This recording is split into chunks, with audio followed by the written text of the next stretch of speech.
দেখছেন কিও সারা জীবন শুনলাম পোলারা বলে মাইয়া ঘর ঠকায়। হ্যাঁ আর কালকে কি হয়েছে জানেন? কিছে আমার তো 50,000 টাকা আছিল।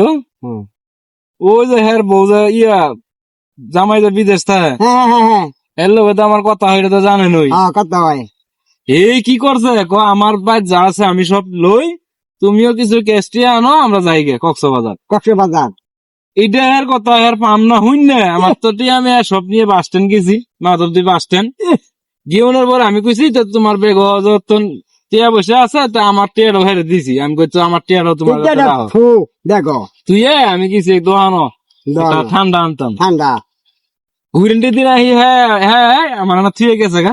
হ্যাঁ হ্যাঁ রে পরে ফোন দিছি পরে হ্যাঁ কয় আমি কিছু একটু বাথরুমে হ্যাঁ বসে আইতাছি।